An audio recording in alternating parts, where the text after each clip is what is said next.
was the display pad, but they did upgrade it so it's much cooler and reduced the price to 99 bucks. More or less almost everyone uses their phone, tablet, or computer's internet browser to monitor the tank and program the Apex. So they felt like replacing that feature with more valuable elements like the monitorable relayed outlets, integrated Wi-Fi, and salinity probe was much more valuable. To be honest, tablets these days have become so inexpensive, I think most people are better off just buying a tablet and mounting it as a permanent, more functional and impressive display for the tank and Apex. This allows for a lot more functionality. Between Apex Fusion and Apex Local, you can do basically anything the display could.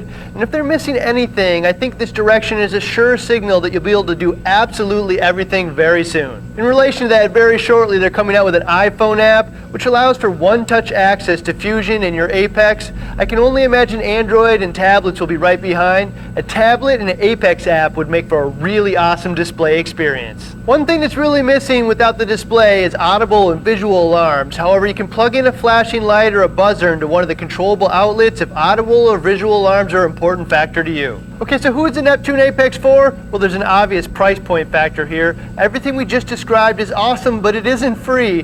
The amount you spend on a controller has a pretty close correlation to the overall investment in the tank.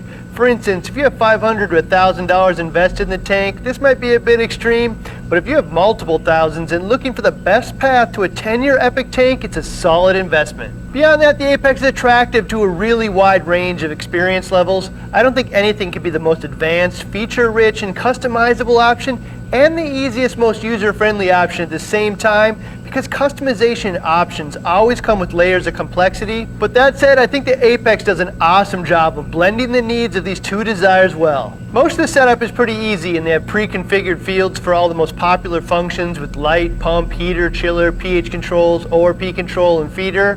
All with super easy to manage fields, and they perform almost all of the most basic functions. Not a whole lot different than some of the easier to use controllers we've mentioned. I will say that this is one area where I think they could expand to cover more specific options, like rather than pH controls, have a configuration wizard for a two-part dosing pump, Kalkwasser ATO, or calcium reactor. Expanding the configuration options would be a huge step forward in making the product more accessible to a wide range of reefers. So you've all probably heard or seen all kinds of stories of the amazing things people have programmed their Apexes to do.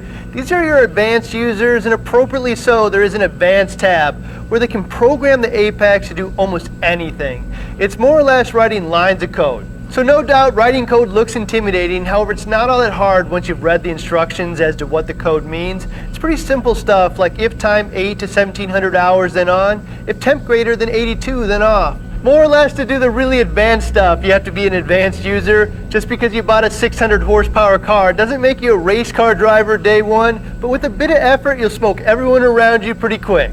Luckily, there is a pretty easy workaround to that as well. Almost all of this has been done before 1,000 times. If you Google auto top-off code Apex, not only will you find an example of the exact code you want to use, you'll find an entire thread dedicated to making this more awesome than you ever imagined. There's a thread out there for almost every desire, but if that doesn't work, hit up the Neptune community. Share just what you're looking to do, and a plethora of friendly reefers or a member of the Neptune staff will give you the exact lines of code you need for your exact desires. So you can see why I think they've done a pretty awesome job producing a product spanning the gambit of varying user experience, and almost anyone will be happy with the results if they're willing to put in a mild amount of effort into it. Again, the only thing that I'd personally ask for is more of those pre-configured outlet options based around setting up individual pieces of equipment for the newer reefers. If this is valuable to you, share with a quick comment on their Facebook page, Neptune's forum, or a quick email. Squeaky wheels always get the grease. Okay, so on to how we would use a new Apex system on the BRS-160. We're using a total of 20 of the 22 outlets, as well as 2 of the DC-24 outlets, an ASUS tablet for our display, 3 breakout boxes, an ASM module for PAR monitoring, the ALD module for leak detection, and just for fun, the PM3 for dissolved oxygen. For those new to the Apex, I'm going to run through a couple examples of what the pre-configured outlooks look like so everyone can see how easy these elements are. After that, we're going to share how we would use the Apex to monitor and control all of our equipment. Let's start with a heater. Open up your heater's outlet, name it something like heater 1, select control type heater, fall back off so if the heater is off just in case the energy bar ever gets disconnected from the control module. Under probe name, select TMP, which is a temperature probe on the control module. The other two here are additional temp type ports on other modules, the on temperature of 77.8 and off of 78 degrees, then hit the orange upload arrow and I'm done with my heater. Doesn't get much more simple than that. Now I mentioned earlier that the new Apex can monitor power consumption and let you know if the heater has failed before the temperature even begins to drop. To do that from the home screen, hit the small gears icon, then inputs and select heater 1. Note there is a heater 1A and 1W here. That stands for amps or watts. Most people will select watts, so 1W. All you need to do is check the alarm box and upload. The Apex will now notify you if the outlet is not drawing power when it should be. I would note that by default the basic alarm is less than 1 watt or over 840, but you can hit the advanced tab and it will allow you to adjust that. For instance, your 100 watt pump might be only pulling 50 watts if it's clogged or damaged, so you might want to set the alarm at 50, or maybe your skimmer's venturi got clogged and isn't sucking air, or at least less than it's designed to. The pump will start to draw 50 watts rather than the 25 it was, so you might want to set the alarm at 40 or so. The list of uses for this are basically endless, and you should really likely turn this on for every single outlet. For me, this awareness that equipment is failing or has failed is a reason to upgrade from the old Apex to their new generation. I'll throw one more outlet example in here with T5 lights. I'll name it T5 back, in this case control type light, fall back off again, on at 9 a.m. and off at 5 p.m. And I want the lights to turn off if the tank is overheating for some reason, so shut down probe TMP, turn off at 82 degrees. I'll leave the hysteresis at 30 minutes, which means once it turns off, it'll stay off for a minimum of 30 minutes, so it doesn't flicker on and off if the tank is right at the edge of 82 degrees. In my opinion, this should just say minimum off time, since very few newer reefers who are using this pre-configured outlet option knows what hysteresis is or how it applies to this configuration. After you hit upload, if you like, you can always switch to control type advanced and see the code that's operating this outlet. This is where all the advanced users are adding all of the super cool things that you've heard about. Again, you can learn the Apex language and write your own advanced code, or you can just do a quick search for what you want to do, because there's likely already at least 100 other threads out there for this very request, or simply ask Neptune's community forum where they'd be glad to help. To achieve our goals with the Apex, every single one of our outlets require advanced custom code.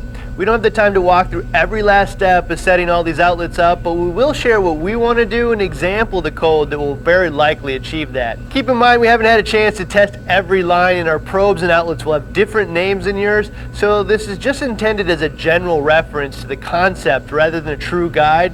We do have 30 or so other how-to videos on the Apex, so those are absolutely worth checking out if you're looking for more detailed how-tos. Our T5 lights are going to take up 2 outlets, T5 front and T5 back. I'm going to want to turn them on at 9 a.m. and off at 5 p.m., which is 1700 hours. I'm going to also want to turn them off if the temperature ever reaches 80 degrees, with a minimum off time of 30 minutes. And I want to use one of the 3 position switches as a physical way to turn them on and off again at will without having to mess around with Fusion. You might have noticed we installed an entire bank of switches. We're going to use the switch ports on the breakout box combined with 3 position switches to allow us to manually toggle between on and the up position. Auto in the center, auto meaning controlled by the Apex programming we write, and off when the switch is in the down position. I personally just really value the ability to walk up and turn some elements of the tank on and off without having to muck about with my phone or display pad. Other than that, we're going to turn on the power monitoring alarm so I know if the ballasts or bulbs have failed. And I haven't decided actually how, but I think I might try and use the par meter to monitor the par and strength of the bulbs so it can send me a warning to replace them as they age.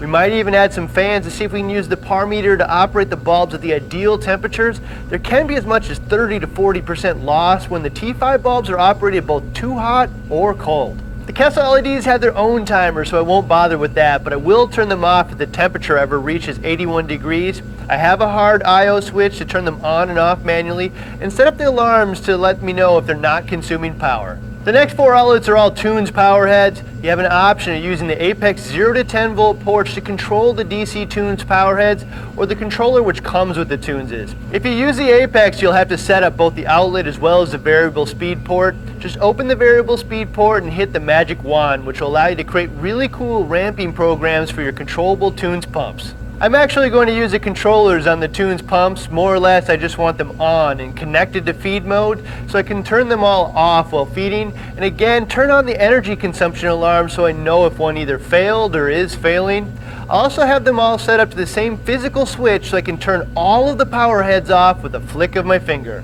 With the skimmer, we just want it on most of the time. Again, with a physical switch to turn it on and off, but in this case also a float switch which will turn it off if the cup ever gets full. Some reefers might also want a sump level float switch to turn the skimmer off if the water level raises in the sump to prevent the skimmer from going nuts, but most recirculating skimmers like the Skims model we're using are not very susceptible to water level changes, so we'll skip that. We'll also add a feed mode to the skimmer as well as a timer to keep it off for an additional hour after the feed mode completes to give the corals adequate time to benefit from the zeolite additives. We'll also set up the power monitoring alarms as well as an alarm based on the float switch to let us know that the skimmer cup is full and needs to be emptied. On the dosers, to be honest, if I had an Apex from the beginning, I would have selected the Dose because it's one of the best doses on the market and works awesomely with the Apex. However, we're currently using the BRS dosers. I'm going to have them turn on for 25 minutes 3 times a day, and on the alkalinity doser pH control and an alarm if the pH ever gets over 8.5. I will try to set up power monitoring, but I'm not sure if the dosers will draw enough power to work properly. We'll also install an I/O switch to turn them on and off, in this case primarily off. It's just an easy way to let parameters drop over a few days if they ever get elevated. This is a good time to mention that the 3-way physical switches that do on, auto, and off take up 2 switch ports on your breakout boxes. There's only 6 ports, so you're going to operate 3 switches off of 1 breakout box. However, with something like a doser skimmer, you might only need the auto and off function, and a 2-position switch that only takes up 1 port might be adequate and a good way to save on some switch ports. I have 2 heaters, both will turn on at 77.8 degrees and off at 78. I might set up feed mode B here, which will be a maintenance mode. I might not want the heaters on when I'm draining the sump for a water change. I'll of course turn on the power monitoring alarms for the heaters, which are the #1 killer of tanks out there. This is a huge advancement for them, particularly because reefers often don't notice when just one heater has failed. With our ATO, this is a particularly cool change. I'm going to set up a float as a final backup, which I'll probably swap out to the optical the moment that Neptune starts selling them. Just to give you a glimpse as to why, check out this awesome magnetic bracket they're on the verge of releasing, which incorporates 2 optical eye sensors as well as a float valve for both electronic and mechanical redundancy. For now, we're going to stick with the float until the optical sensor module is released, add salinity controls and leak detection with the ALD, but even cooler than that, we're going to use the float to control the new solenoids they're about to release, and they plug into the DC 24 outlets on the energy bar. You can obviously use these to turn off the water supply based on the float switch, but you can also now regulate how often your RODI system turns on to reduce TDS creep and DI resin consumption if you like. On the roller mat, I'm going to install a high-level switch telling me it's clogged or needs a paper roll change, and on the Zeo reactor and Senai equipment, just have power monitoring and alarms. And I think this charger for the Tune Streams battery backup is just more or less on. Outside of that, I'm just going to set up the lunar lights to be on at night.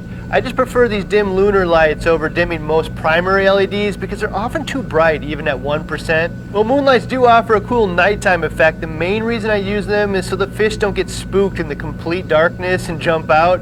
I try and remember to put the screen net top on when I can, but sometimes I do forget. There's also a slew of other pH, ORP, salinity, and leak alarms I'll set up, and even this cool dissolved oxygen module. I will say in most cases this thing is overkill, not needed on a reef tank. However, if you have an aggressive tank with huge expensive fish or an overstocked reef, they can be an awesome tool to turn on a string of air stones in the event of a return pump, skimmer, or other equipment failure, which can impact oxygen levels. So last week we asked all of you how important internet connectivity was with your controller, and over half of you said critical. Also note that 2 weeks ago we asked you what your most desired feature is from a new controller, and notification of pump failure was #1 with outlet-based power consumption coming in second.